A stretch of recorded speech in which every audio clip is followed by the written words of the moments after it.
পয়লা বৈশাখে দিনের প্রথম ভাগে সূর্যের দেখা মিললেও শেষ ভাগে ঝড়ো বাতাস সহ বৃষ্টিপাত হওয়ার সম্ভাবনা রয়েছে বলে জানিয়েছে আবহাওয়া অধিদপ্তর। শনিবার বিকেলে আবহাওয়া অধিদপ্তরের এক সম্মেলনে এসব জানানো হয়। আবহাওয়া অধিদপ্তর বলছে, কালবৈশাখী ঝড়ের উপযুক্ত সময় ফেব্রুয়ারি মাঝামাঝি থেকে মে পর্যন্ত।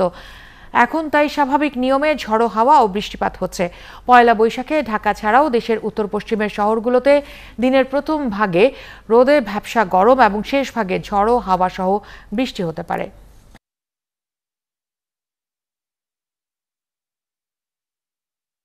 দিনের বেলা মোটামুটি অনেকটা ভালো ওয়েদার থাকবে, তবে আকাশে কিছু মেঘ থাকবে দিনে। তবে বিকালের দিকে ঢাকার আকাশ মেঘাচ্ছন্ন হয়ে কিছু বৃষ্টি, ঝড়ো বৃষ্টি এবং বজ্র বৃষ্টি এটা সম্ভাবনা আছে। রাজশাহী, রংপুর, যশোর, কুষ্টিয়া, পাবনা, টাঙ্গাইল, খুলনা, বরিশাল এসব অঞ্চলের উপর দিয়ে